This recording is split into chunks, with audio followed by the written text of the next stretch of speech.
chapter 18, dan saat ini kita akan melanjutkan dan kita bisa reviewnya dengan satu dua pertanyaan ya untuk mereviewnya. Jadi sampai di sini apa tujuan daripada apa hasil hukum ketika hukum itu diberikan ya. Ketika hukum diberikan apa hasilnya dan kemudian apa tujuan daripada hukum itu ada. Gitu. Menurut pelajaran kita yang sudah lewat. Jadi pertama, ketika hukum masuk, hukum itu diberikan dan diberikan apa hasilnya yang akan terjadi ketika kita melihat hukum. Hukum itu masuk dan kita baca, kita lihat apa hasilnya. Pengetahuan akan dosa. Nah, kita akan tahu bahwa kita itu orang-orang yang apa? Yang berdosa kan? Kita tahu bahwa kita adalah orang-orang yang berdosa. Jadi pada saat kita tahu bahwa kita berdosa, itu adalah hasil daripada hukum waktu dia masuk. Dan setelah kita pelajari ternyata tujuan hukum itu adalah apa? Setelah kita tahu kita berdosa, supaya kita apa? Nah, Memimpin yang kepada pelajaran Yesus yang lalu. mencari Tuhan. Nah, hukum akan menuntun kita untuk mencari Kristus atau kebenaran Kristus, ya kan? Hukum akan menuntun kita untuk mencari kebenaran Kristus. Karena tuntutan dari hukum itu seperti apa? Apa yang hukum tuntut dari kita yang mana itu tidak ada di diri kita? Yang kemarin dia tuntut Fiction, apakah kesempurnaan. ya? Gimana, Li? Hukum minta perfection, kesempurnaan. Kesempurnaan yang dituntut hukum itu adalah kesempurnaan Kristus, ya kan? Bukan kesempurnaan kita. Kesempurnaan yang standarnya adalah Kristus atau kebenaran Bapa yang ada di dalam Kristus. Dan kesempurnaan yang dituntut hukum itu apakah bisa berkurang walaupun hanya seujung rambut? Tidak bisa. Tidak bisa kan? Iya, tidak bisa. Jadi tidak bisa berkurang sedikit pun daripada walaupun hanya seujung rambut. Dan sederhananya kebenaran Kristus atau Kristus itu sederhananya itu harus kita hasilkan dalam bentuk apa? Satu kata. Kemarin satu kata Apakah yang hanya ulang? yang dituntut oleh hukum yang harus kita hasilkan itu apa yang dituntut sehingga hukum Kristus. puas. Cuman satu kata. Iya betul, semua itu betul, tapi ada yang satu kata. Satu kata. Itu dia aja, charity. Jadi charity ini ternyata dalam sekali ya. Maka kita sudah pelajari yang lalu. Mengapa Rasul Paulus bilang kita sudah membagi-bagikan harta kita, bahkan menyerahkan diri kita untuk apapun, untuk mati atau apa, dibakar atau apa ya. Semua kita sudah bikin ya. Tapi tanpa charity maka semuanya itu apa? Sia-sia. Jadi charity itu ternyata itu ya kita bisa katakan itulah buah-buah roh ya. Itu hanya bisa dihasilkan apabila kita sudah melihat keberdosaan kita dan karena kita memandang hukum yang diberikan oleh Tuhan karena kasih-Nya more than our transgression, ya kan? Our sins. Kenapa more than? Karena Kalau hukum itu diberikan tidak karena pemberinya tidak memiliki kasih yang lebih besar daripada pelanggaran kita, maka dia cukup kasih hukum saja. Dia tidak akan memberikan dia punya Holy Spirit, ya kan? Tuhan Yesus bilang, lebih baik aku pergi. Kalau aku tidak pergi, maka Roh Kudus tidak akan datang, ya kan? Dan Roh Kudus ini yang akan menuntun kita kepada pertobatan, yaitu dia mengarahkan kita kepada the goodness of God, yaitu righteousness of Christ, yaitu the faith of Christ. The faith of Christ itu menghasilkan righteousness of Christ atau righteousness of Christ, kebenaran Kristus yang dinyatakan lewat kehidupannya sampai kepada kematiannya. Itu karena imannya kepada Bapa. Dan ini yang diarahkan hukum, yang dituntut yang hukum bikin kita mengarah melihat ke situ, sehingga Roh Kudus ya, sehingga kita dituntun kepada pertobatan dan penyesalan akan apa? Akan dosa-dosa kita. Nah, inilah kebaikan Tuhan, membuktikan bahwa kasih Tuhan, kasih karunia itu apa? Abundance, ya, berlimpah-limpah. Di mana sebesar apapun pelanggaran kita, tetap ketika kita melihat akan righteousness of Christ, kebaikan Bapa, kita akan dituntun kepada pertobatan. Dan Dia menerima kita. Seberapa besar pun pelanggaran kita akan disucikan, diputihkan, kan? Dan setelah kita mengalami pertobatan, maka disitulah kita mulai apa? Mulai untuk mempelajari, melihat, dan mulai menghasilkan karakter Kristus atau kebenaran Kristus dalam kita. Itulah yang menghasilkan charity, di mana Kristus atau perfect love itu dimanifestasikan di dalam hati kita. Yang tadinya carnal mind, sekarang menjadi pure heart. Menjadi pure heart. Dan ketika kita memiliki hati yang murni, maka kita akan apa? Menghasilkan apa yang dituntut oleh hukum, yang dia tuntut sangat tinggi, sangat sempurna yang dia tuntut, yaitu charity.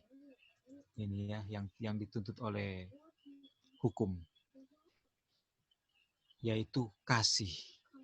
Kasih siapa? The love of God, kasih Bapa. Inilah yang tujuan daripada hukum itu diberikan sebagai pembuktian akan kasih Bapa yang melebihi pelanggaran kita. Dan ketika proses ini kita experience, maka hukum apa? Puas. Maka hukum puas. Nah, disinilah setan bekerja. Setan bekerja. Yaitu dia ketika hukum dinyatakan, pertama dia bilang hukum sudah tidak berlaku. Di satu ekstrim dia nyatakan bahwa hukum sudah tidak berlaku atau hukum sudah diubahkan. Itu satu ekstrim. Jadi ketika hukum diubah atau he thinks to change the laws, di situ seakan-akan tuntutan daripada hukum itu turun. Kayak contoh misalnya Sabat, sudah berubah. Jadi seakan-akan tuntutan hukum itu turun. Seakan-akan, padahal tetap seperti yang ada di dalam hukum itu sendiri. Jadi ketika seseorang dia tidak menuruti hukum, tuntutan hukum dengan sesuai dengan yang dia tuntut, di situ sudah turun seujung rambut, maka hukum tidak akan puas. Kemudian dikatakan bahwa ketika kita melihat hukum, nah diajarkan bahwa sementara di ekstrim yang lain, di agennya yang cara kerja yang lain, diajarkan kita harus menurut hukum dengan kekuatan sendiri. Dan itu bahkan yang sedang terjadi ketika pekabaran yang sedang kita pelajari ini masuk. Ya kan? Di situ orang-orang umat Tuhan tidak memandang lagi kepada righteousness of Christ. Ketika mereka menurut, mereka tidak memandang kepada righteousness of Christ, sedang berusaha dan menghasilkan penurutan sendiri. Dan itu pasti hasilnya tidak akan bisa memenuhi tuntutan hukum, atau charity tidak akan bisa dihasilkan. Karena tidak ada the love of God. Hati tidak murni. Dan hukum tidak akan puas dengan hasil seperti itu. Hukum tidak akan puas dengan hasil seperti itu. Karena hukum menuntut righteousness of Christ. The faith of Christ. Itu yang dituntut hukum. Tapi kita dengan kekuatan sendiri mau memenuhi tuntutan hukum. Dan itu tidak akan tercapai. Itulah sebabnya pekabaran ini turun. Supaya kita mengetahui apa yang dituntut oleh hukum. Dan bagaimana supaya itu bisa bisa dipuaskan. Yaitu harus ada perfect love of God in us. Sehingga kita menghasilkan charity. Hasil yang diproduce dari a pure heart, a good conscience. Keyakinan yang murni. Ini yang akan memuaskan hukum. Dan ini dibilang bahwa hukum berkata bahwa saya ingin kasih amal, saya ingin cinta yang sempurna, cinta Tuhan. Saya ingin melihatnya sepanjang waktu dalam hidup Anda. Dan saya ingin melihatnya terwujud dari hati yang murni. Dan melalui hati yang murni, hati nurani yang baik, dan iman yang tulus. Dan inilah yang harus kita pastikan kita berada ya, sebagaimana yang dialami oleh Abraham di pelajaran yang lalu. Oke, itulah tujuan daripada hukum sebagai pernyataan daripada karakter Bapa, di mana God is love. Dan love of God itu more than our transgression. Itulah tujuan daripada hukum. Tetapi kita akan pelajari sekarang apa yang tidak dapat hukum perbuat. Apa yang tidak dapat hukum itu sendiri perbuat. Di sini Brother Ether Jones mengarahkan kita apa yang hukum itu tidak bisa perbuat. Untuk lebih menambah pengertian daripada tuntutan hukum dan hasil yang bisa kita hasilkan. Nah, apa yang hukum tidak bisa perbuat, kira-kira itulah yang akan menjadi topik pada saat ini ya. Nanti kita akan lihat. Oke, di sini bilang, bukankah Tuhan Yesus yang Kristus yang diinginkan hukum, Christ in us, ya kan? Christ in us, dan hasilnya adalah amal atau charity. Itulah sebabnya yang di Matius 7 kan, Matius pasal 7, karena tidak ada charity, walaupun sudah ada kelihatannya ada good works di situ, tapi bukan charity, maka tetap ada dosa. Karena apa? Karena setiap perbuatan baik kita sudah dicemarkan oleh dosa. Oke, sampai di sini kita akan continue dan kita bacakan yang terakhir. Dibilang begini. Kalau begitu pekabaran Tuhan Yahweh, yaitu kebenaran Yahweh yaitu dengan iman di dalam Yesus Kristus membawa kita kepada dan membawa kita kepada ini penekanan pemenuhan sempurna dari hukum Tuhan. Dan itu adalah objek dan tujuan dan satu poin dari pekabaran malaikat ketiga. Apa itu?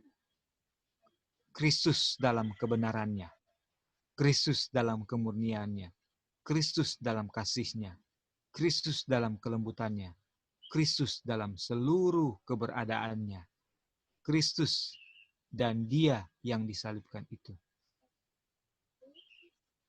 Christ and Him crucified. Artinya Dia ini mungkin saya ya. Itu adalah firman saudara-saudara. Marilah, dan kalau ini adalah pekabaran fokus kita dan kita bisa experience, dikatakan maka kita akan gladly tidings ya. Kita akan glad, kita akan berbahagia, akan senang. Karena apa? Karena kita melihat akan apa? Akan Kristus dalam picture yang lengkap, dalam gambaran yang lengkap. Oke, sampai di sini teman-teman ada yang mau menambahkan? Ada Kak. Ya, silakan Joy. Iya Kak. Pas Kak Roy tadi ada review mengenai charity. Hanya charity kan yang hukum bisa terima ya, yaitu kasih. Nah, langsung kita pergi ke 1 Korintus 13. Kita melihat itu charity, kita tahu itu kan love. Jadi love apa sih yang hanya charity itu yang hukum mau terima dan dia satisfy dan dia puas? Waktu kita lihat kata Greek-nya itu ternyata Kak agape. Charity itu adalah agape. Jadi okay. 1 Korintus berapa Joy? 13. Oh. 1 Korintus 13 dan yang kalaupun kamu bernubuat apa itu kalau tidak ada charity atau love itu kan nothing toh. Jadi ternyata maksudnya sekarang baru saya bisa lebih mengerti dengan jelas kenapa kalau kita bikin ini bikin itu nggak ada gunanya kalau tidak berdasarkan dengan kalau nggak ada charity. Dan ternyata charity itu adalah agape, dan kita tahu agape itu adalah hanya Tuhan atau ya hanya Tuhan yang bisa memiliki kasih agape, kan manusia phileos, cinta phileos sesama manusia kan. Kalau satu apalagi Kak eros apa ros yang cinta suami istri atau orang pacaran seperti itu. Dan agape itu adalah hanya Tuhan yang memiliki kasih agape. Nah, sekarang saya baru ngerti, oh kenapa ternyata orang bernubuat, mau bicara bahasa malaikat, mau ini itu, it's nothing kalau nggak ada charity. Ternyata kalau nggak ada Christ in me itu kan orang punya perbuatan baik itu dikontaminasi oleh dosa. Aduh, langsung oh wow, langsung kayak gimana gitu ya Kak. Terus habis itu kita ingat satu ayat yang bilang, oh if you love me, keep my commandments kan. Terus kita pergi cari itu love itu apa yang di situ. Ternyata love itu agape lagi. Aduh. Jadi if you love my love, if you have my love in you, and then baru bisa. You may love me, Iya, baru hukum bisa satisfy Kak dengan orang punya keep God's commandment. Aduh. Kak Roy bisa lihat itu kan Kak, maksudnya bisa lihat betul. Jadi orang nggak bisa keep God's commandment kalau nggak ada kasih agape. Orang punya kasih itu phileo dengan eros, dan biasanya kalau orang turut hukum Tuhan selalu ada selfish motive toh. Oh kita turut supaya nggak binasa, kita turut supaya masuk surga. Tapi kasih agape nggak ada selfish motive, itu Tuhan itu unselfish. Dan tahu nggak Joy, ini nanti di pelajaran sekarang ini, pelajaran yang sekarang ini itu akan menunjukkan itu. Aduh, puji Tuhan Kak, thank you. Yang berikut ini dia ini yang tidak bisa dilakukan oleh hukum. Hukum itu sendiri nggak Iya, akan iya. membuat, artinya ini dia mau membedakan ya. Ini dia mau memperjelas bahwa memang hukum dikasih untuk mengarahkan kita menghasilkan kasih Tuhan. Tapi hukum itu sendiri, nanti kita akan lihat ya. Iya, Itu iya, iya. sendiri ya. Iya, iya, Heeh. puji Tuhan. Makanya Kak harus ada Christ ini karena hanya Kristus yang kasihnya agape. Kalau Itu Kristus dia. nggak ada di kita, saya punya kasih itu walaupun saya menurut tapi selfish motif Kak. Aduh, memang Betul. itu Christ ini itu, aduh, puji Tuhan. Ya, amin. Sorry, kita excited banget Iya. waktu lihat Gitu. itu agape ya, baru bisa ngerti. Thank you Kak. Thank you. Jadi sebenarnya nanti aplikasinya ingatin kita semua bahwa setelah belajar ini atau ketika sedang belajar ini, ya itu lagi. Artinya kita harus beholding Christ supaya kita bisa experience ini. Dan beholding Christ means, kalau dalam pandangan yang lengkap, Kristus di waktu yang lalu ketika dia di dunia, dan juga dia ketika dia sekarang di mana. Betul nggak, Joy? Amin. Iya, di surga. Ya kan? Iya. Kan kita baca The Life and Teaching Christ, The Life of Christ, sampai disalib. Dan sekarang dia ada di mana? Karena 144,000 mengikuti Iya, iya, kemana dia betul. pergi. Artinya Ada kita di harus holy beholding Christ place. itu secara lengkap. Dan Betul, betul. itulah yang akan membuat kita experience hal-hal ini. Kita akan disanggupkan untuk melihat keberdosaan kita yang begitu parahnya, sangat-sangat parah, nggak bisa diungkapkan lagi. Hanya bisa diungkapkan melalui pantulan karakter Kristus. Righteousness of God. Waktu mau mengungkapkan dosa kita, itu hanya boleh tampilkan righteousness of Christ, maka kita punya keberadaan akan dikelihatan keberdosaan kita. Kalau righteousness of Christ tidak kita tampilkan, kita tidak akan bisa melihat keberdosaan kita. Kita akan bisa melihat tapi samar-samar atau kabur atau tidak lengkap. Tapi kalau itu ditampilkan di Steps to Christ, dibilang semakin kita melihat the spotless characters and the beautiful of characters of Jesus, maka semakin kita melihat keberdosaan kita. Dan kita tidak akan pernah disanggupkan untuk mengatakan bahwa saya sudah aman-aman dan tenang dengan keberadaan kita. Tapi kita akan selalu merasa apa? I'm just a sinner saved by grace. Jadi sebenarnya ciri-ciri daripada umat Tuhan itu tidak akan pernah mengatakan saya itu seorang yang apa? Yang benar. Tidak akan pernah kita katakan itu. Walaupun kita sudah menjadi representatif dari kebenaran yang kita terima, yaitu semua yang baik atau yang benar yang kita lihat, kita sudah hidupkan dari ajaran Kristus. Tapi the more we see, kita melihat kepada the beauty of his character, the more kita akan melihat ada lagi spot dalam karakter kita. And the more kita lihat, kita akan terus lihat spot di dalam karakter kita. Jadi kita nggak akan disanggupkan dan tidak akan indulge, ya kan? The thoughts that we are sinless. Itu yang di Sanctified Life katakan kan di buku. Oke, puji Tuhan. Semoga kita semua bisa experience ini, apa yang kita sudah sedang pelajari, dan kita akan baca, dia punya continue.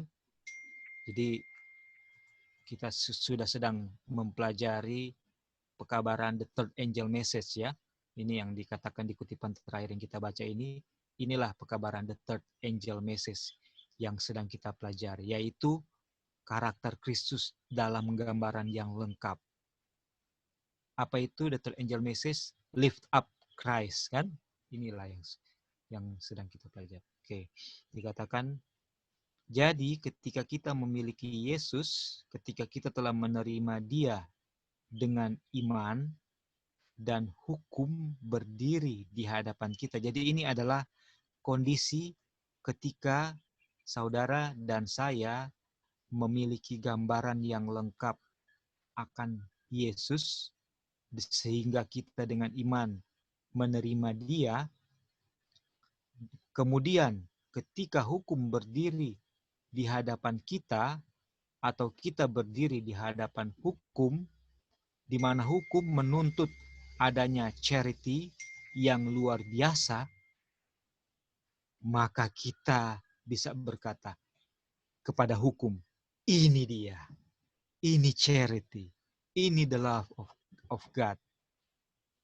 Ada di dalam Kristus dan dia ada.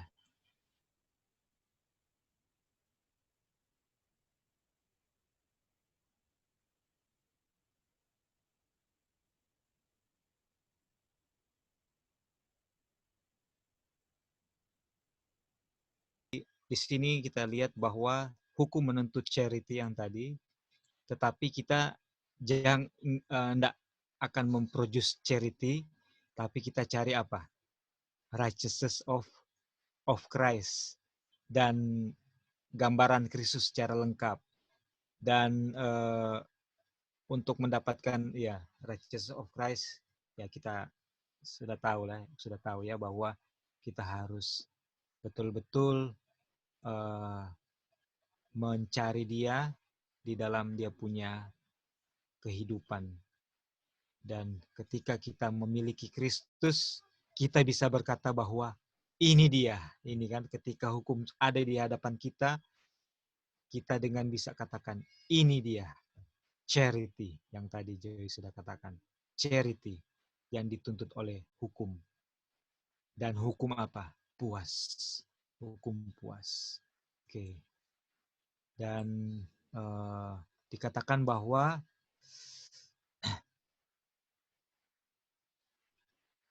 iman yang benar, ini dia kan, ini dia. Iman yang benar, iman di dalam Yesus. Dia telah memberikannya kepadaku. Ini dia. Kemudian, seperti yang dikatakan Steps to Christ, ini dia nge-refer ke ke buku Steps to Christ, T. Jones, kepada kita dapat datang kepada Yesus sekarang dan dibersihkan. Jadi waktu kita datang, mana duluan? Dibersihkan dulu baru datang pada Yesus, atau datang dulu baru dibersihkan? Sesuai dengan di Steps to Christ.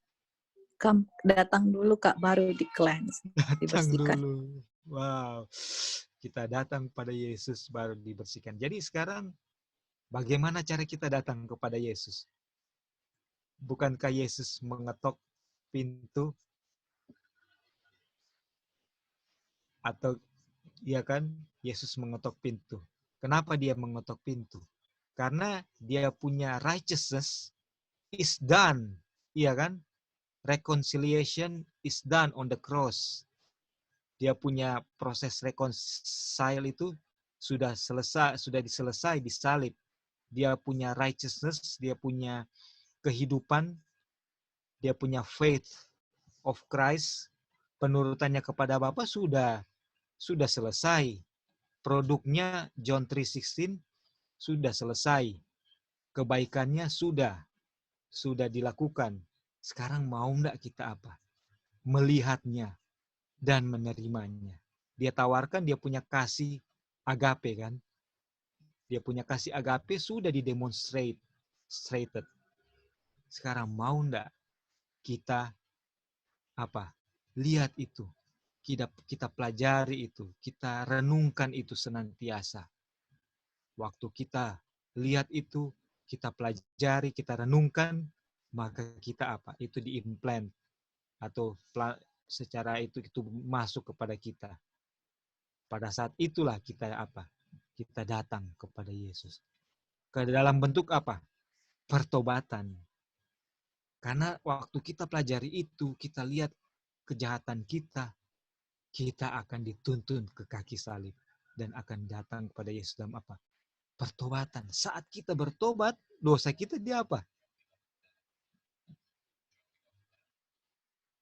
Diampuni. Dan itu pasti enggak, saudara-saudara? Pasti. Dosa kita pun diampuni, kita harus terima dengan iman, sudah diampuni. Sudah diampuni, itu pun harus kita terima dengan iman. sudah diampuni. Dan waktu dosa kita diampuni, situ kita mulai apa? Kita dibersihkan. Situ kita mulai dibersihkan. Dan selama kita hidup, itu proses pembersihannya terus berlangsung seiring dengan kita punya apa? Experience by experience. Satu terang menuntun kepada terang yang baru. Dituntun kepada terang yang baru. Tuntun pada terang yang baru.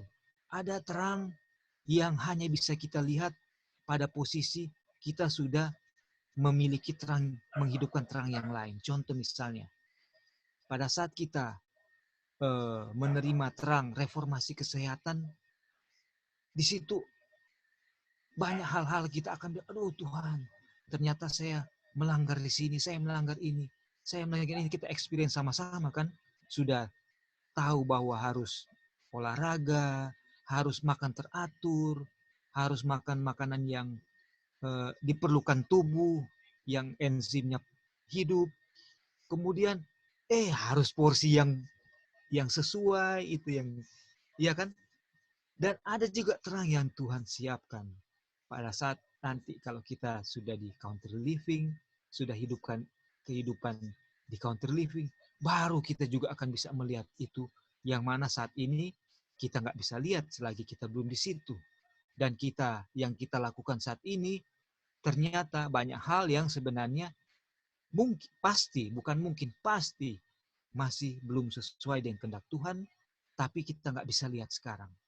Dan inilah proses yang kemarin Lali jelaskan. Sanctification. Penyucian. Oke. Dan dikatakan bahwa dibersihkan serta berdiri di hadapan hukum tanpa sedikit pun rasa malu atau penyesalan. Baik saudara sekalian, ketika saya memiliki apa yang membuat saya sangat sesuai dengan hukum Tuhan, maka saya puas. Ini dibilang saya harusnya glad, ya, glad. Saya akan glad atau memiliki damai sejahtera dengan apa? Dengan Tuhan.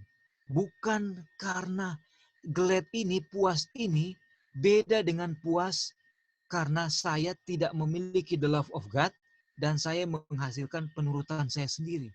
Bukan ya, ini hal yang berbeda. Ini hal yang berbeda. Glad di sini adalah bahwa saya merasa satisfied, saya menjadi puas karena apa? Karena Tuhan yang mengerjakannya untuk saya. Itu dia yang membuat saya puas. Karena saya memiliki kasih-Nya di dalam saya. Dan the more love itu kita share, the more kita merasa dipuaskan. Dipuaskan karena barang siapa memberi minum, dia akan diberi minum. Dan Yesus bilang bahwa Christ could have reached his object in saving soul without our aid. Dia bilang, Tuhan bisa mencapai tujuannya dalam menyelamatkan jiwa-jiwa tanpa pertolongan saya. Tapi in order supaya kita bisa merasakan kepuasan atau merasakan kebahagiaan di dalam pekerjaannya, maka dia melibatkan kita supaya kita bisa merasakan kepuasan yang dia alami waktu di sumur Yakub. Dan itu adalah proses untuk kita membentuk karakter seperti dia. Jadi ketika saudara dan saya memiliki passion for saving soul dan kita hasilkan itu dalam tindakan kita membagikan kasih Tuhan kepada orang lain, itulah kepuasan kita. Dan itu kita sedang dalam proses pembentukan karakter. Jadi waktu kita mulai untuk share the love of God kepada orang lain, itu kita sedang membentuk karakter kita seperti Kristus.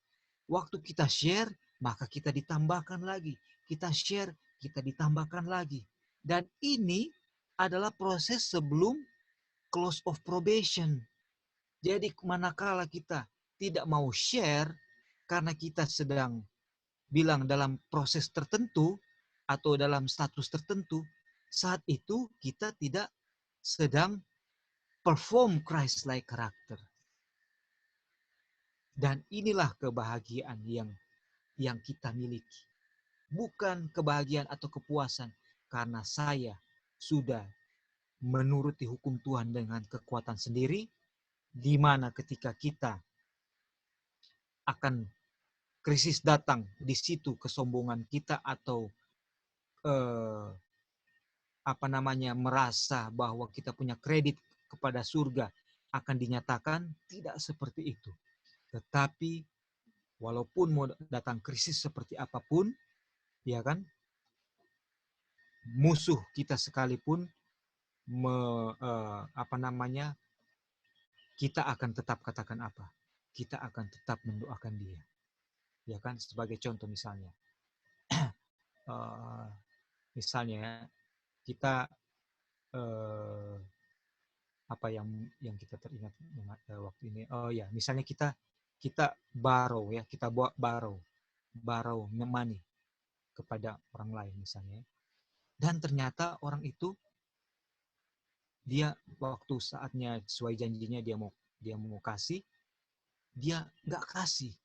Dan dia bilang nggak bisa, nggak punya name. Tapi misalnya kita akhirnya bisa lihat, loh, kok dia belum balikin, tapi kok dia beli ini, beli itu. Dan dia seakan-akan jadi musuh kita. Dan yang menjadi daging kita adalah, kita akan kasih tahu ke siapa, dia borong, nak butuh, kasih tahu ke tetangga-tetangga, atau kasih tahu ke teman-teman. Dan itu adalah bukan charity.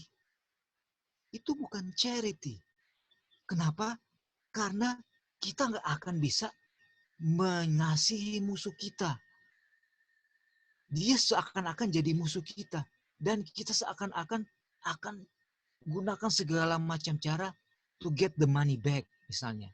Atau untuk menyatakan karakter dia. Dan itu bukan charity. Kalau charity, waktu kita lihat, Tuhan bilang, kalau kamu tahu berbuat baik dan kamu tidak melakukannya, maka kamu berdosa. And then someone come to us and say that he or she need money because of bla bla bla bla bla bla. Dan Tuhan kasih hikmat kepada kita, dan memang betul Tuhan tunjukkan, oh iya, dia memang butuh itu. Dan apa? Kita ingat firman Tuhan bahwa kita harus berbuat baik. Dan bukan karena itu juga, karena kita tahu kita harus apa? Dengan sukacita, oh iya, kita bantu. Tapi dalam segala situasi apapun, kita tetap tidak akan apa? Karena tidak akan dalam keadaan untuk marah atau benci kepada orang itu, tidak akan tiba di kondisi itu. Karena kita juga di satu sisi akan bilang apa? Ingat firman Tuhan yang lain, bahwa Tuhan izinkan segala sesuatu itu berlaku kepada kita untuk kebaikan kita. Dan Tuhan izinkan itu. Dan karena kita juga mengasihi dia. Ya kan? Dan inilah kasih yang Joy bilang tadi, agape. Yang tidak ada di dalam kita, nggak bisa kita hasilkan seperti itu. Itu baru seperti itu. Bagaimana dengan orang yang olehnya kita mau mati bagi dia, tapi dia menganiaya saya. Yesus mati bagi orang-orang yang menyalibkan dia. Dia mati bagi orang yang mengolok-olok dia. Dia mati bagi pencuri yang ada di kiri dan kanan dia. Baik yang menerima dia maupun yang menolak dia dan bahkan menghujat dia. Dan dia tidak pernah sekalipun menyatakan sesuatu yang akan menyakitkan atau membuat orang yang bahkan mencecah dia memiliki bukti bahwa mereka layak untuk mencerca dia. Itu di pengadilan nanti. Saya cerca Kristus. Ini buktinya. Dia balik cerca saya. No. Bahkan mereka mencerca dia, cercaan mereka tidak akan ada fondasinya yang membuat mereka berhak lakukan itu. Karena dia tidak pernah balas hasil cercaan yang atau apapun yang mereka perbuat kepadanya. Dia seperti domba yang dibawa ke pembantaian. Dan apa? Dia tidak membuka mulutnya. Aduh, ini yang dituntut hukum, saudara-saudara.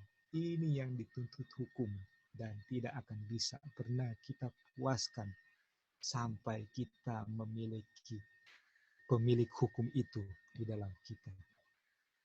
Dan hukum itu sendiri. Ya, silakan. Iya. Ya, antisus ya. Oke. Ya. Silakan. Ketika saya dengar tadi tentang joy kasih agape, saya ingat waktu itu saya pernah belajar tentang kabar kesukaan. Di situ tentang kasih yang tidak pernah mengecewakan. Kasih tidak dipengaruhi keadaan atau lingkungan, katanya di situ. Mengapa saya mengasihi, ini contohnya, mengapa saya mengasihi Wanda ya? Oh, karena dia adalah seorang yang baik. Karena dia juga sayang sama saya. Tetapi bukan itu kasih yang sebenarnya.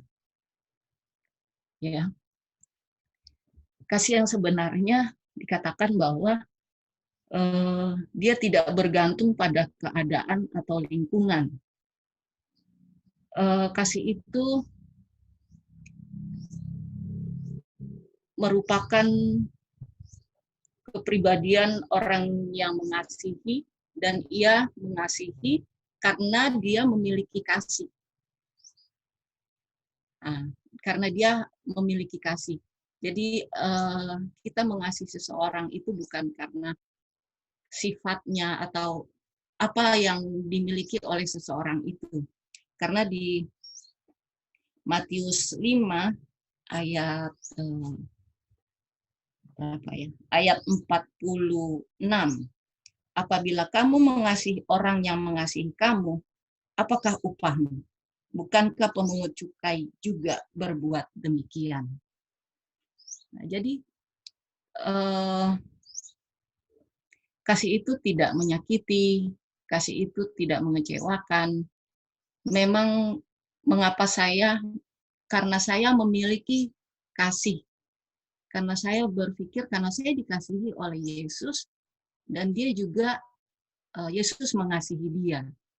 Nah, jadi seperti Tuhan Yesus mengasihi kita karena bukan perbuatan baik kita.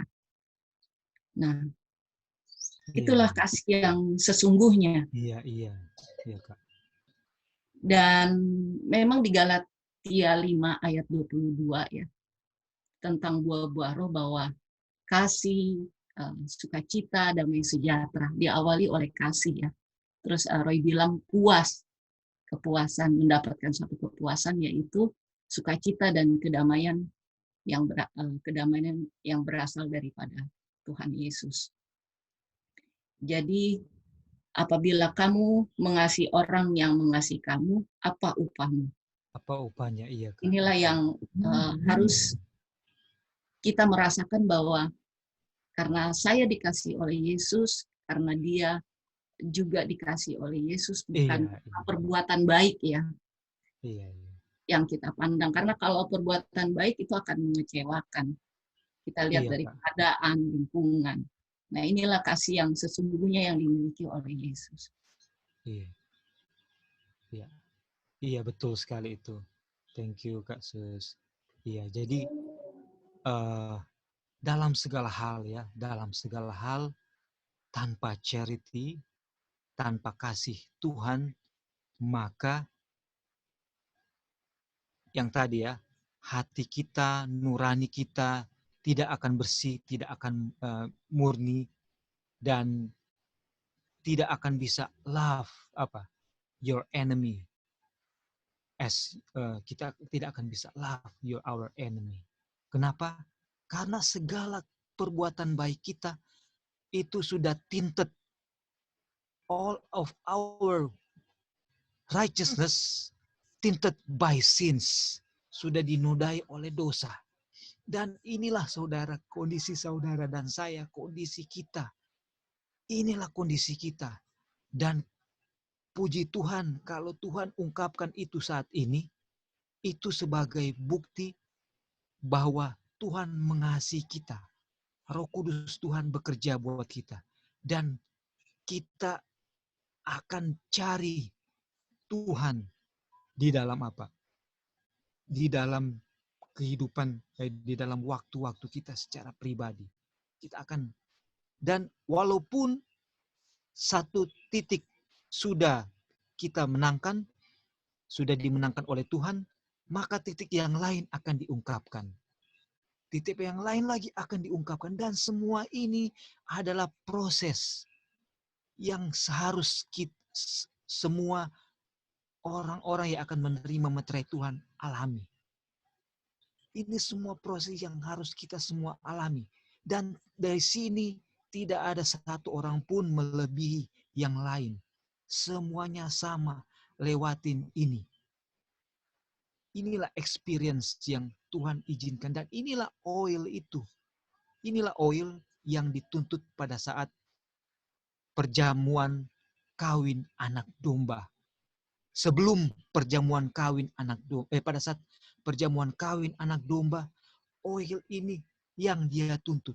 Dan persiapan oil itulah sekarang. Sekaranglah saatnya persiapan minyak itu kita miliki. Kita kumpulkan minyak. Sekarang inilah periodenya. Inilah waktunya sekarang. Karena ketika Yesus akan menerima kerajaannya pada saat perjamuan kawin anak domba, saat itu setiap dari kita sudah harus mengenakan wedding garment,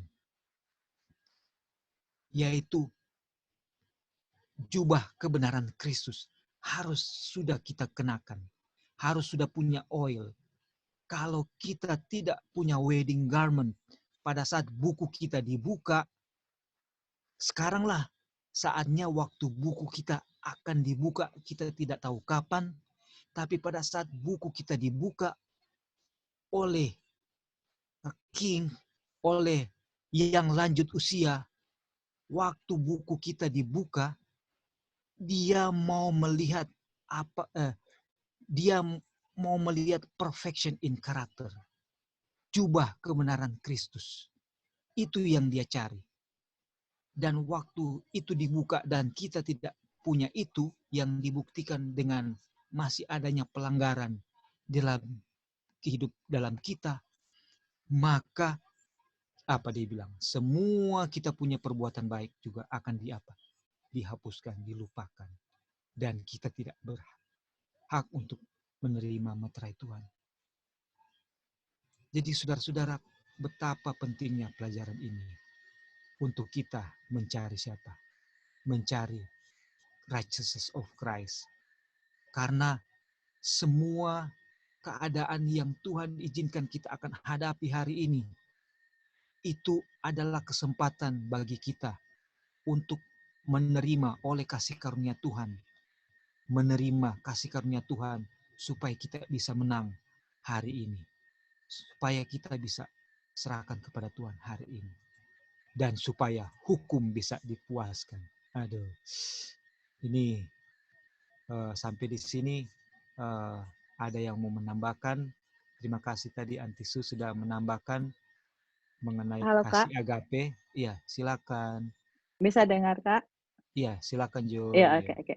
Ya, jadi pas tadi Kak Sus ada tambah kasih itu, agape, dan Kak Sus tadi ada mention itu, yang buah roh itu.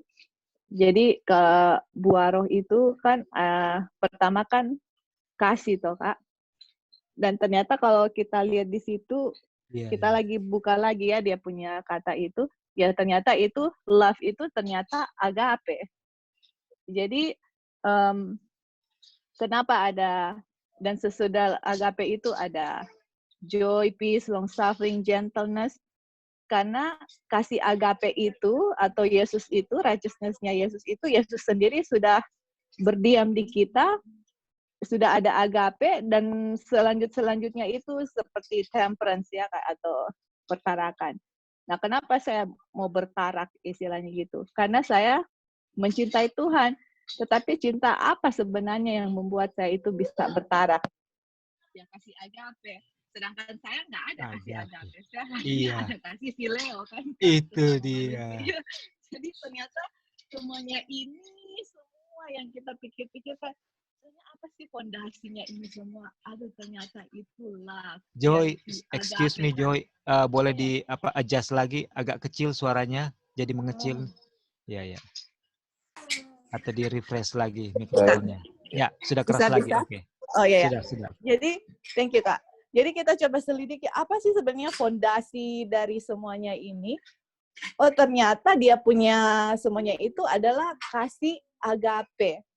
Kalau ada kasih agape di dalam kita, semuanya itu yang tadi Kak Zus bilang, orang dunia pun misalnya ya, dorang misalnya orang membantu orang lain karena orang ada motif yang lain. Oh, saya mau bantu orang lain supaya orang lain bantu saya, atau whatever lah, kita mau tolong orang lain, selalu behind itu ada motif-motif. Tapi apakah kita pernah bisa mau menolong orang lain tanpa ada motif apapun untuk saya punya kepentingan sendiri? Enggak? Atau malah sebaliknya, malah saya rugi gitu ya, dan saya nggak mau saya tolong Kak Roy misalnya contoh. Terus akhirnya Kak Roy begini sama saya, jadi akhirnya saya kayak kecewa. Gimana? Karena apa? Saya tolong karena saya mengharapkan ada imbalan. Itulah kasih manusia. Dan hukum nggak mau seperti itu. Yang hukum mau, saya tolong Kak Roy mau balas tolong, mau nggak mau tolong, mau apapun, it doesn't matter. Karena apa? Karena saya sudah menerima pertolongan Tuhan. Itu adalah buah roh yang sudah kita, dan itu akan dimanifestasikan dengan saya berurusan deal dengan orang lain. Kalau kita sudah experience Tuhan ada di kita, saya mau bantu orang, nggak pernah saya mengharapkan imbalan atau apapun in return untuk saya, ataupun orang itu berbuat yang jahat sama saya nggak akan bilang, oh dulu Ngana kita tolong-tolong, sekarang Ngana bikin gini sama kita, kayak gitu, karena itu semua based on selfish motive. Tapi kalau Christ in me, aduh, it doesn't matter orang mau persecute, orang mau apa, makanya Tuhan Yesus bilang, ini yang kasih agape, berdoalah untuk orang yang menganiaya kamu, berdoalah dan berkatilah mereka, itu kasih agape yang mana sudah di-persecute pun kita masih mencintai orang itu, mencintai kita punya musuh pun atau orang yang memusuhi kita. Bukan saya memusuhi orang itu ya, orang yang memusuhi kita itu kita mencintai karena sudah ada Tuhan Yesus di dalam kita. Thank you, Kak. Contoh siapa yang lagi dianiaya dan berkata seperti itu selain Tuhan Yesus? Stefanus. Waduh. Karena dia sudah experience bahwa dulu dia seperti orang-orang yang menganiaya dia. Dan dia tahu kenapa mereka seperti itu dan kenapa juga dia di posisi itu. Dia tahu, dia mengerti keadaan mereka dan dia bisa mendoakan mereka. Itu nggak datang daripada nggak ada di dalam diri saudara dan saya. Dan itulah yang dituntut oleh hukum. Aduh. Seandainya Stefanus dianiaya seperti itu dan dia mengutuk para pengutuknya, dan anyway dia mati, dia akan menggenapi apa yang Rasul Paulus katakan yang tadi yang Joy katakan di 1 Korintus pasal 13. Dia adalah seperti orang yang memberi dirinya dibakar, tapi tidak punya charity. Betul enggak? Aduh. Walaupun dia dianiaya untuk kebenaran, tapi pada saat dia mati, secara natural dia mengutuk orang-orang itu bukti bahwa dia tidak punya charity. Tapi dengan dia mendoakan, itu bukti bahwa dia punya dedikasi buat gospel, itu karena kasih Tuhan ada di dalam dia. Aduh, ini yang dihasilkan oleh love of God, the righteousness of Christ. Dan ini kita akan pelajari tidak dihasilkan oleh hukum. Itu sendiri harus ditambahkan. Hukum itu sendiri tidak akan membuat kita memiliki the love of God. Walaupun dia itu adalah pantulan daripada kasih Tuhan atau pernyataan kasih Tuhan, tetapi fungsinya untuk menunjuk dosa itu tidak di luar kemampuan dari hukum itu untuk membuat kita sanggup menuruti dia sendiri. Harus ada yang namanya the faith of Christ, righteousness of Christ, the love of God. Harus ada itu. Nanti itu yang akan dijelaskan lebih jauh. Oke. Jadi saudara-saudara, sebenarnya sampai sini kita kalau mau aplikasi ya, ini betapa kita semua ini sangat membutuhkan hubungan yang sangat sangat dekat dengan Tuhan. Karena tanpa itu maka hari ini kita menang. Hari ini kita menang. Grace diberikan kepada kita hari ini. Dan hari ini kita bisa jatuh di kaki salib, berdoa dan merasakan hadirat Tuhan. Tapi kalau besok kita gagal untuk datang pada Tuhan dan berhubungan dengan intim dengan Dia melalui firman-Nya, melalui self-examination, self-evaluation, waktu yang berkualitas. Ini berkualitas ketika pencobaan itu datang. Belum tentu kita akan apa? Kita akan menang. Dan kenapa kita tidak berhubungan dekat dengan Tuhan besok? Itu hanya membuktikan bahwa saya masih ada percaya pada diri saya sendiri. Apa buktinya saya masih percaya diri atau masih mengandalkan kasih saya sendiri dalam menurut kalau saya tidak datang pada Tuhan pada early days ya. Dan dibilang bahwa apapun yang sekarang mari kita membalik dan membaca. Ini mungkin kita minta tolong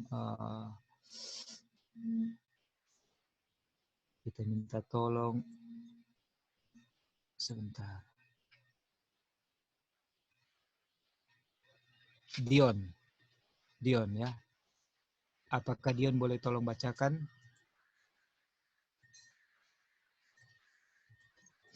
Dari sekarang ini? Iya, silakan, Bro. Sekarang mari kita membalik dan membaca Roma pasal ketiga. Itu menceritakan keseluruhan cerita tanpa studi lebih lanjut dari sekadar membaca teks Roma 3 ayat 19-22. Kita bisa mengucapkan amin untuk setiap kata sekarang. Terus terang, sekarang kami tahu, dan memang begitu, bahwa apapun yang dikatakan hukum, yang dikatakannya kepada mereka yang berada di bawah hukum, agar setiap mulut boleh ditutup dan seluruh dunia bisa menjadi bersalah di hadapan Tuhan. Dan bukankah apa yang memberitahu saya bahwa saya adalah orang berdosa tidak dapat memberitahu saya bahwa saya benar? Lanjut. Iya, lanjut. Tapi sekarang, baik. Kapan, jemaat? Sekarang. Baiklah, mari kita katakan begitu, saudara-saudara. Tapi sekarang kebenaran Tuhan tanpa hukum dimanifestasikan. Benar begitu bukan, jemaat ya? Hukum tidak dapat mewujudkannya dalam diri kita karena kita tidak dapat melihatnya di sana. Itu ada di sana, tetapi kami sangat buta, sehingga kami tidak dapat melihatnya di sana. Dosa telah begitu membutakan dan merusak kita sehingga kita tidak dapat melihatnya dalam hukum. Dan jika kita bisa melihatnya di sana, kita tidak bisa mendapatkannya di sana. Karena tidak ada sesuatu pun di dalam diri kita yang cocok untuk itu. Kita benar-benar tidak berdaya. Oke, thank you, Dion. Jadi, Dion, apa yang tidak dapat dilakukan hukum di sini? Hukum menunjukkan saya berdosa. Tapi hukum tidak dapat memberitahu saya apa? Bahwa saya apa? Benar. Saya benar. Yang bisa memberitahu saya benar, dan ini yang kita kasih besarkan ya, dia punya kata subjeknya. Apa yang dapat membuat menyatakan saya benar?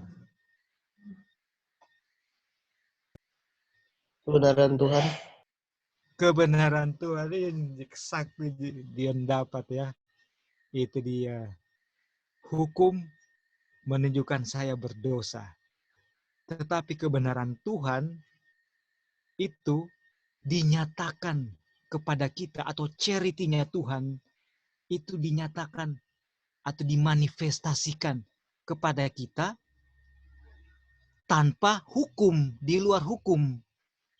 Jadi bisa mengerti ya, dia punya posisi daripada righteousness of God dan hukum. Righteousness of God itu adalah charity yang ada di kehidupan Yesus dan ada di alam dalam ciptaan Tuhan semuanya. Itu. Dan itu tidak ada di kita waktu kita lihat hukum. Kita berdosa. Kenapa kamu berdosa? Karena charity tidak ada di dalam kamu. Dan charity itu tidak ada di kamu dan juga tidak ada di hukum. Hukum itu cuma menunjukkan kamu berdosa. Waktu kita tahu kenapa kita berdosa, karena tidak ada charity di dalam kita. Tidak ada righteousness of Christ, kebenaran Tuhan di dalam kita. Dan kebenaran Tuhan itu waktu dinyatakan itu di luar hukum.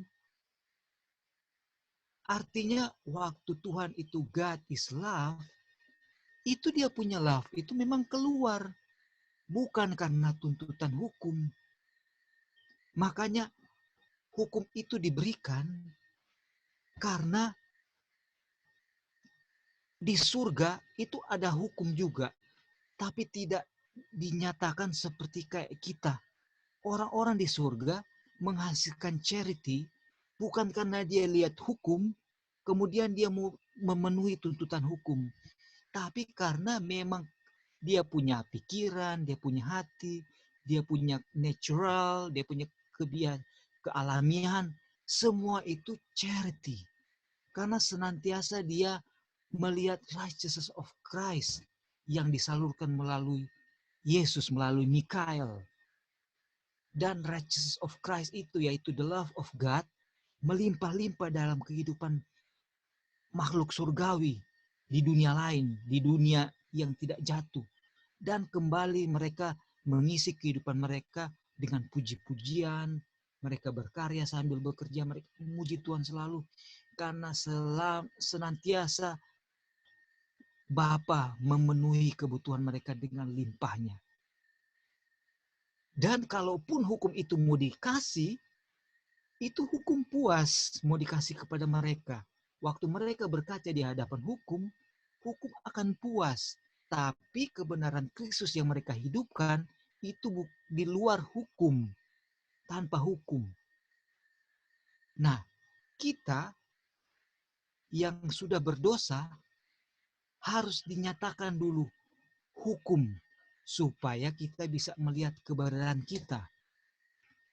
Tapi solusinya bukan hukum itu sendiri supaya kita bisa menurut hukum atau supaya kita bisa menghasilkan charity. Tapi prosesnya yang sudah kita pelajari. Hukum akan menuntun kita untuk apa?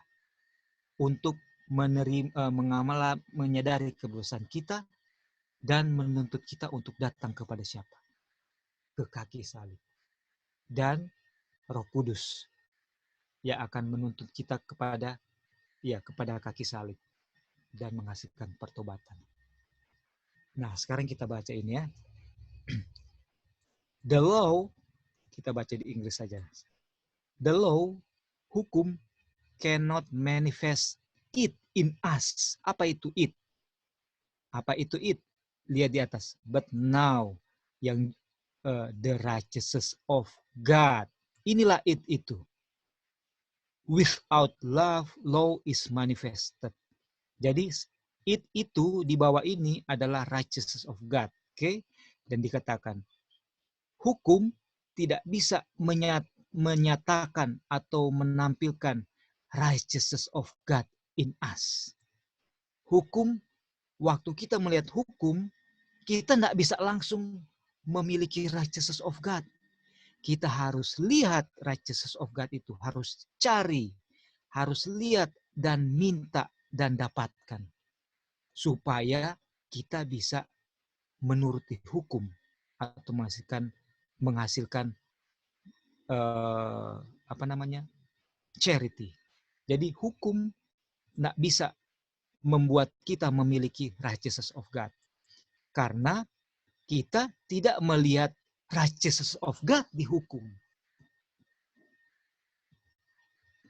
Jadi hukum menunjukkan, oh jangan ini, jangan itu, harus begini, harus ini, harus itu, jangan ini, jangan gitu kan. Itulah hukum. Kasihlah sesamamu, kasihlah ibu bapamu di dalam Tuhan. Hukum tuntut itu. Tapi untuk mengasihi tidak ada di kita. Righteousness of God tidak ada di kita. Dan hukum juga tidak ada itu di hukum. Ada di mana? Di Kristus. Dan Roh Kudus akan nyatakan Kristus kepada kita sebagai solusi. Nah, kemudian it is there. Hukum, righteousness of God ada di sana.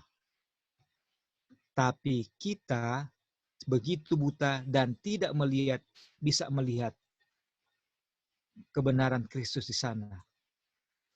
Dosa telah begitu membutakan dan membuat kita korup sehingga kita tidak bisa melihat righteousness of God di dalam hukum. Dan jadi ini ada ya di hukum itu, tetapi nggak bisa dilihat ya, karena jauh, harus lewat proses gitu ya, harus lewat proses begitu. Oke. Harus lewat proses yang mana Holy Spirit harus tunjukkan kita kepada apa? Kepada Kristus, yaitu the faith of Christ yang dinyatakan di dalam kehidupannya. Itulah righteousness of God. Dan jikalau kita bisa melihat itu di situ, kita tidak bisa dapatkan itu di situ. Karena tidak bisa mendapatkan righteousness of God di situ. Karena di situ tidak ada apapun yang ada di dalam kita untuk memulainya dengan apa yang cocok untuk itu. Kita betul-betul tidak berdaya. Jadi saudara-saudara, ini penulis ya atau pembicara dengan begitu jelas ya menyatakan kepada kita bahwa tanpa righteousness of Christ kita melihat tanpa hukum righteousness of Christ dinyatakan. Dan tanpa righteousness of Christ kita tidak bisa memenuhi hukum. Dan hukum, nah nanti kita akan lihat lebih di bawah lagi fungsinya sebagai apa. Tapi kira-kira sampai di sini apakah bisa sama-sama kita sama-sama dimengerti atau mungkin ditambahkan atau dilengkapi, silakan ada teman-teman. Ini kita belajar bersama-sama untuk kita memiliki minyak sama-sama ya.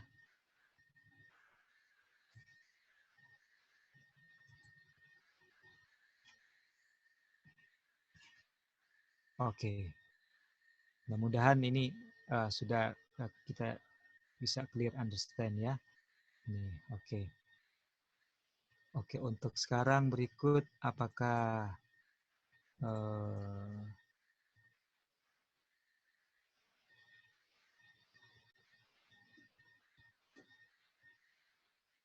Bro Dolphin ada, Kang. GC. Kak Gladys, apakah boleh tolong bacakan? Jadi sekarang. Kak, boleh yang lain dulu, Ya. Kak. Ya, Kak, gimana? Boleh yang lain dulu? Oh, oke. Ya, oke, Kak. Apakah Lali. Oke, Kak. Oke, Kak. Jadi sekarang kebenaran Tuhan tanpa hukum Taurat dimanifestasikan. Bahkan kebenaran Tuhan, righteousness of God itu, yang adalah oleh iman kepada Yesus Kristus, kepada semua orang yang percaya. Apa arti kata percaya? Ketika Tuhan mengatakannya, jemaat iman. Ya, Dan apakah iman yang sejati itu, atau iman yang asli itu, penyerahan atau submit keinginan kepadanya, penyerahan hati kepadanya, penetapan kasih sayang kepadanya. Oke, Li, sampai di sini berarti kapan righteousness of Christ itu ada di dalam kita? Oleh iman. Oleh iman. Dan kapan itu terjadi? Pada saat kita apa? Percaya. Percaya. Dan dinyatakan dengan apa di sini? Submission. Submission ini. Iya. Jadi, oke, lanjut, Li. Ya, silakan. Nanti Ya. Lali tambahkan sebentar. Itulah yang dia maksudkan di sini bagi mereka yang akan menerima dia. Karena percaya berarti menerima ketika Tuhan berbicara. Dia mengatakannya di pasal pertama Yohanes, ayat ke-12. Tetapi sebanyak yang menerimanya, kepada mereka memberinya kekuatan untuk menjadi anak-anak Tuhan. Bahkan bagi mereka yang percaya pada namanya. Bahkan kebenaran Tuhan yang oleh iman Yesus Kristus kepada semua dan atas semua orang yang percaya. Karena tidak ada perbedaan. Lalu kita dapat setiap orang di sini memilikinya malam ini, bisa memilikinya, miliki karena kami percaya. Nah, lanjut lagi. Nah, Lali. sekarang itu yang menjadi objek hukum, bukan? Untuk membawa kita kepada Yesus Kristus agar kita dapat dibenarkan oleh iman. Dibenarkan oleh iman agar kebenarannya, kebenaran Tuhan di dalam Kristus dapat menjadi milik kita. Hanya itu saja. Baik kalau begitu, itu benar. Kalau kita sudah sampai di sana, lalu apa gunanya hukumnya? Lalu untuk apa hukum itu? Jemaat, itu sebagai saksi. Saksi.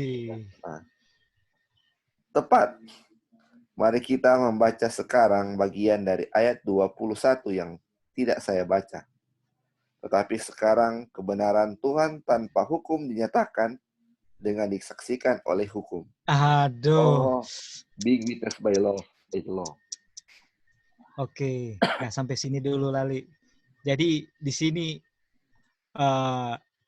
apa yang dinyatakan antara hukum dan kebenaran, righteousness of Christ dan hukum.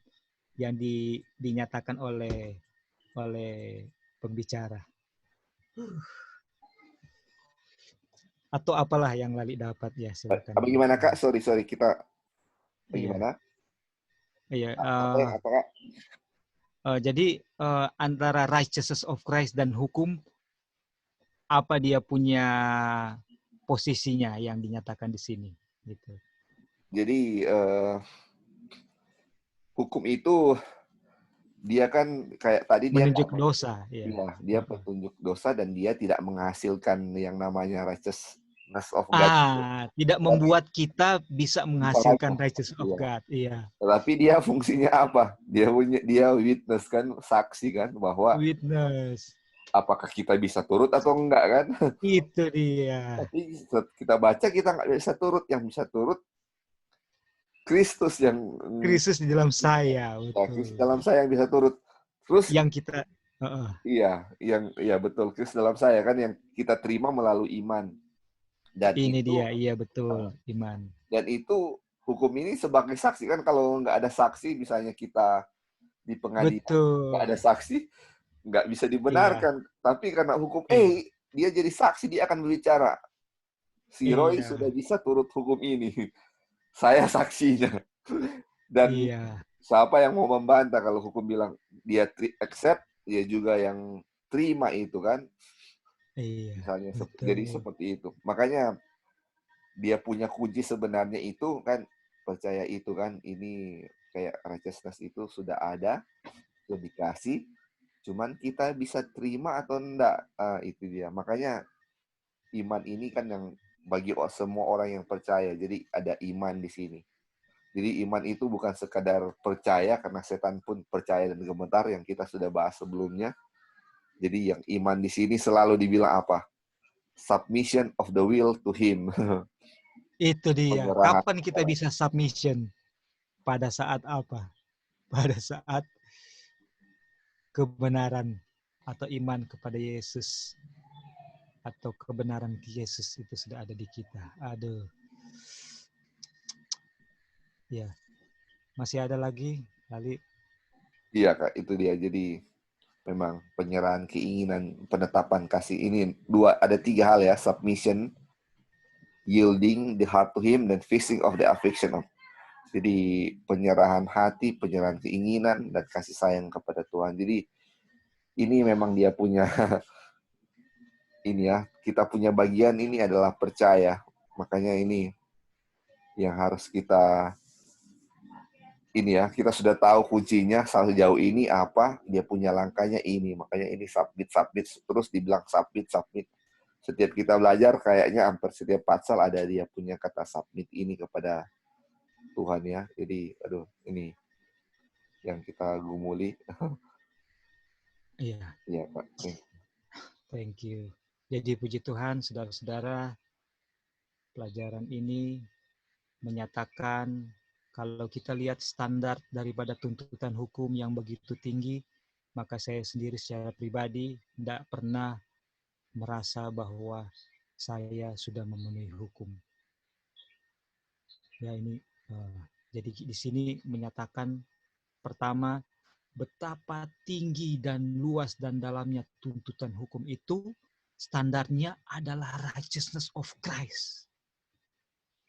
Itu standar yang dia tuntut. Dan kalau selama ini kita berjuang untuk submit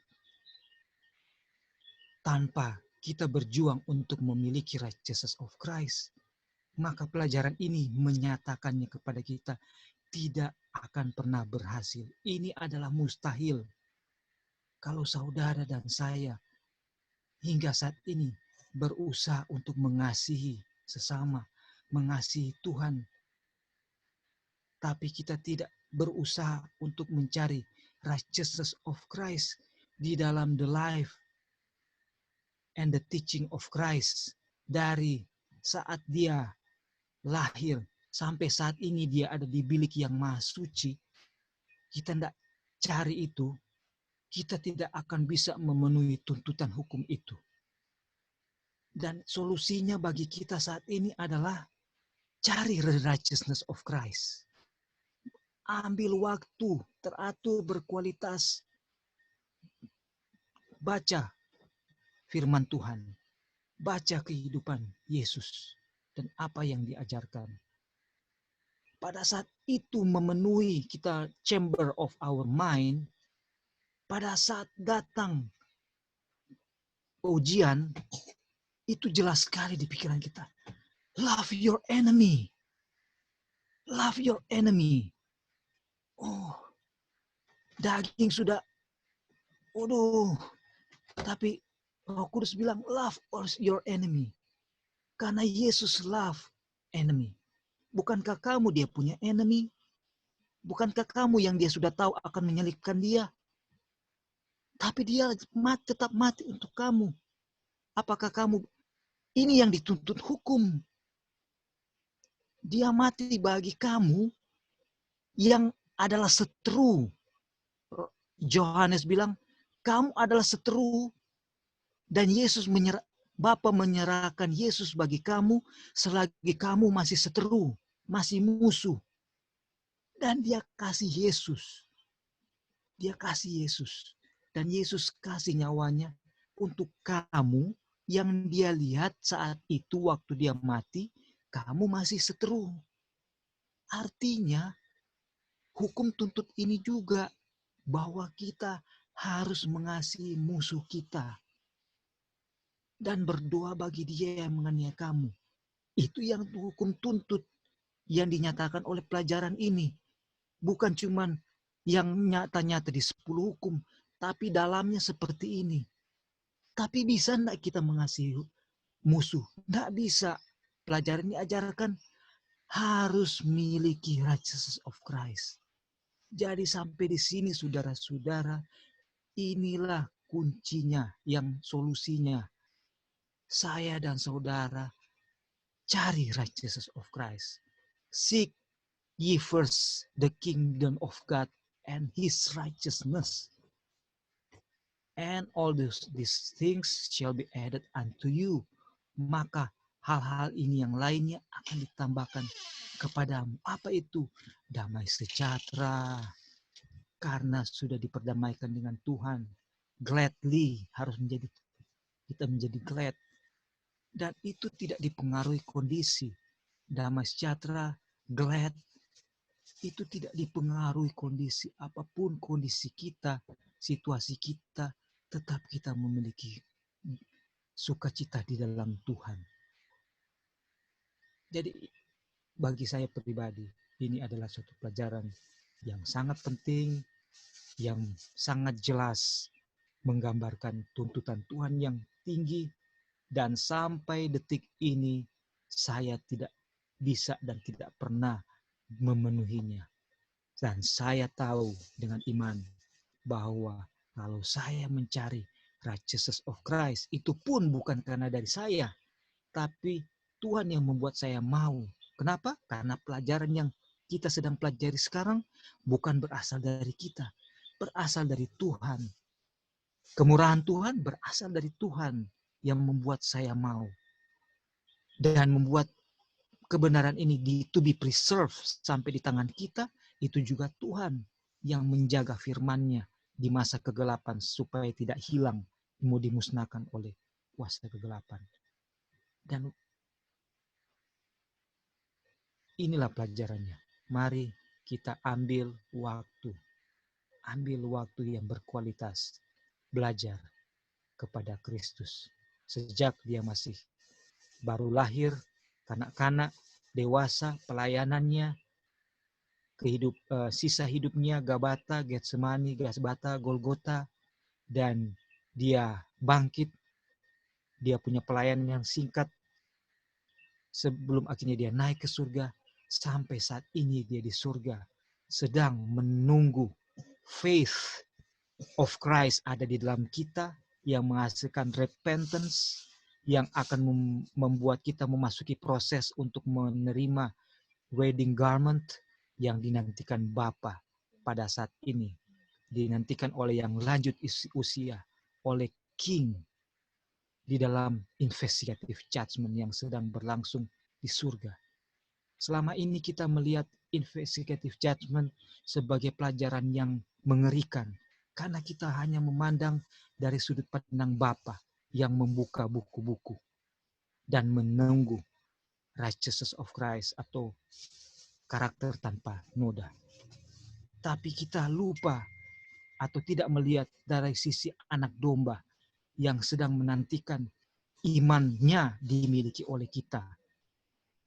Dan kita boleh bertobat dan memberikan dosa-dosa kita kepada Dia. Untuk catatan dosa itu diampuni, Dia akan bersihkan. Dan permohonannya kepada Bapa, Lord, Lord, kenapa Yesus harus memohon kepada Bapa? Is there anything good in us sehingga Dia mau memohon kepada Bapa? No. Yesus memohon kepada Bapa is not because there is something good in us, but because Dia punya righteousness yang oleh iman kita terima. Imannya Dia di dalam kita. Sehingga Dia memohon Bapa untuk melihat righteousness-nya di dalam kita. Dan Bapa terima itu kepada kita. Dan ini sedang berlangsung saat ini di surga. Marilah kita cari Kristus dan kebenarannya. Itulah tugas kita. Maka charity naturally akan keluar di dalam kita. Dan hukum akan dipuaskan. Dan Yesus akan mencatat nama kita. Yang sudah mencatat nama kita ketika kita terima kebenaran. Akan membuat nama kita remain in the book of di dalam buku anak domba yang sudah dijadikan atau ada sebelum dunia di landasan dunia diletakkan. Yesus sebagai anak domba yang akan mati bagi kita sudah menetapkan bahwa Dia akan mati bagi saudara dan saya. Di Getsemani tidak ada pilihannya untuk tinggalkan tugasnya. Karena keputusan sudah diambil sebelum landasan dunia diletakkan. Dan inilah kasih karunia itu. Bukan karena ada kebaikan di kita, tetapi karena kebaikan Tuhan yang membuat kita bisa diterima oleh Tuhan. Puji Tuhan untuk pelajarannya saat ini. Marilah kita terima dengan iman dan silakan teman-teman yang mau melengkapi atau mau menambahkan sebelum kita akan tutup. Halo Kak, bisa dengar? Ya, silakan. Ya, silakan Joy. Iya. Iya Kak, jadi mencoba menikmati betapa bagus sekali pelajaran ini. Yang kita lihat di sini, so far ya yang kita dapat itu adalah itu charity dengan righteousness of Christ itu nggak bisa terpisahkan. Kenapa? Karena kalau Yesus ada di kita, otomatis ada charity. Karena God is love, ya kan? Dan love itu adalah betul. Terus kalau ada Yesus di kita, hukum lihat ada righteousness of Christ di dalam kita. Dan Kak Roy tahu apa yang akan memiliki semuanya ini? Karena kalau ada love kan kita bisa keep God's commandment. Terus kalau ada faith berarti ada faith-nya Yesus itu berarti ada righteousness-nya Tuhan. Dan kalau saya lihat ya di Wahyu 14 dan 12, here is the patience of the saints. Ini kan talking about 144,000. Mereka yang keep the commandments of God and have the faith of Jesus. Waduh, jadi 144,000 orang untuk keep God's commandment, mereka sudah ada charity, ada love. Aduh, dan ada faith of Jesus. Ini yang lagi Kak Roy lagi baca. Aduh, kita langsung, oh Tuhan, wow, betapa baiknya Tuhan memperkenalkan pelajaran ini untuk mempersiapkan kita untuk jadi 144,000 ya Kak. Jadi no wonder ini pelajaran yang sangat precious. Aduh, kalau Elon Musk bilang itu, walaupun orang dulu belum terlalu mengerti ya, istilahnya masih baru mau belajar, ternyata pas belajar saya bisa aminkan dan amin 1000 kali kalau bisa untuk most precious message ini Amin. yang lagi ditorang Iya. terima. Puji Tuhan, God is good. Thank you, Iya. Kak. Iya, puji Tuhan. Thank you, Joy. Ada lagi teman-teman? Silakan.